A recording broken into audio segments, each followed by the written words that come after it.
கிறிஸ்துவுக்கு அன்பானவர்களே, ஆண்டவருடைய நல்ல பெயர்களே உங்களை வாழ்த்துகிறேன். தேவனாகிய கடவுள் புதிய நாளின் கிருபைகளை கொடுத்து உங்களை ஆசீர்வதிப்பாராக. ஒரு வசனத்தை இந்த நாளிலும் கூட உங்களுக்கு முன்பாக வைக்கிறேன். அது பரிசுத்த யோவான் நற்செய்தி நூல் 1 அதிகாரம் 11வது வசனம்.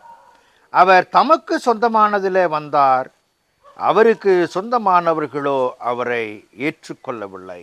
அன்புக்குரியவர்களே, சொந்தமானதில் வந்த அவரை சொந்தமானவர்கள் ஏற்கவில்லை. இந்த உலகத்தில் சிலரை பார்த்து சொல்லும் பொழுது சொல்லுவோம், நான் எத்தனை நாள் அந்த வீட்டுக்கு போனேன், இப்போ என்னை பார்க்காத மாதிரி போகிறாங்க. எத்தனை காரியங்களில் நான் அவர்களுக்கு உதவி செய்திருப்பேன், இன்றைக்கு தெரியாதவனை போல திரும்பி கொண்டு செல்லுகிறார்கள் என்று சொல்லி சில மக்களை குறித்து பேசுவதை நாம் கேட்டிருக்கிறோம். இங்கும் ஆண்டவருடைய படைப்பிலே மகிழ்ந்த மக்கள், அவர் எல்லா ஜனத்துக்கும் சந்தோஷத்தை கொண்டு வருகிறார் என்று சொல்லும் பொழுது அதை புரிந்து கொண்ட மக்கள் இங்கே ஏற்க மனதில்லாதபடிக்கு அவர்கள் தள்ளப்படுகிறார்கள்.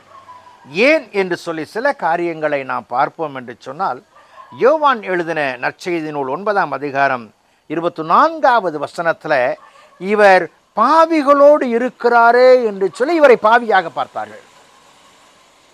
இவருடைய அந்யோன்யம் அந்த மக்களை மீட்டெடுப்பதற்காக என்பதை புரிந்து கொள்ளாதபடிக்கு பாவிகளோடு இருக்கிறார் என்று சொல்லி சடங்கின் அடிப்படையில் அவருடைய பார்வை அமைந்திருந்தது.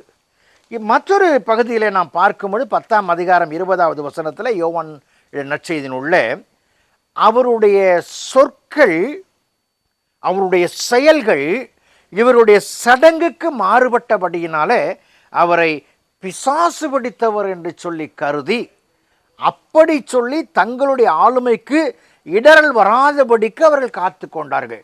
ஆகவே அவரை ஏற்றுக்கொள்ள முடியவில்லை.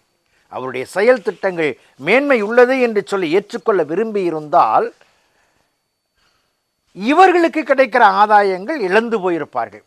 ஆகவே இது வேண்டாம் என்று சொல்லி விரும்பினபடியினாலே அவர்கள் அவரை ஏற்கவில்லை. சரியாக நாம் பார்ப்போம் என்று சொன்னால், அங்கே வெகு அழகாக அவரை தீர்க்கதரிசியாக, அவர் மோசேயை போல ஒரு தீர்க்கதரிசியாக வெளிப்பட்ட பொழுது அந்த தீர்க்க தரிசன சித்தங்களுக்கு இடமளிக்காதபடியினாலே அவர்களால் அவரை ஏற்றுக்கொள்ள முடியவில்லை.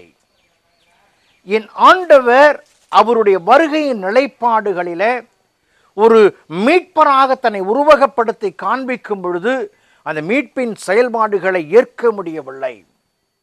அவர் பிசாசுகளை துரத்தின பொழுது அந்தகாரத்தின் பிடியிலே வாழ்ந்தபடியினாலே அவரை ஏற்க முடியவில்லை.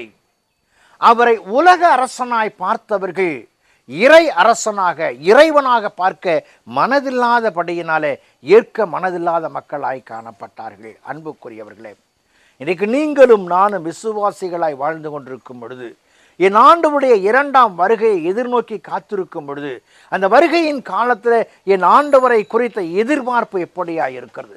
முதல் வருகையில் ஆண்டவர் சொந்தமானதில் வந்தபொழுது சொந்தமானவர்கள் ஏற்கவில்லை. இன்றைக்கு ஆண்டவரை புரிந்து கொண்ட நீங்களும் நானும் அவரது 2வது வருகையை எப்படிப்பட்ட மனநிலையோடு எதிர்கொள்ளப் போகிறோம்? நல்ல சிந்தையோடு என் இறை ஆளுகைக்காய் காத்திருக்கிற பிள்ளைகளாய் அடியெடுத்து வைப்போம். கடவுள் நம்மை ஆசீர்வதிப்பார். ஜெபம் செய்வோம். பரிசுத்தமும் கிருபையும் நிறைந்த எங்கள் நல்ல ஆண்டவரே, இந்த நாளுக்காய் இந்த வேளைக்காய் நன்றி செலுத்துகிறோம். உடைய திருக்கரங்களை எங்களை தாழ்த்தி ஒப்புக் கொடுக்கிறோம். சாமி, ஏற்காத மக்கள் நிறைந்த உலகத்திலே நீர் 1வது வருகையை காண்பித்தீர். 2வது வருகையிலே உம்மை புரிந்து கொண்ட பிள்ளைகளாய் எதிர்நோக்கி காத்திருக்கிற எங்கள் மத்தியிலே வந்து நீர் வந்த நோக்கம் என்னிலே எங்கள் நிறைவேற கிருபை வராட்டும். இயேசுவின் ஜெபிக்கிறோம் ஜெபக்கேள் பிதாவே. ஆமென்.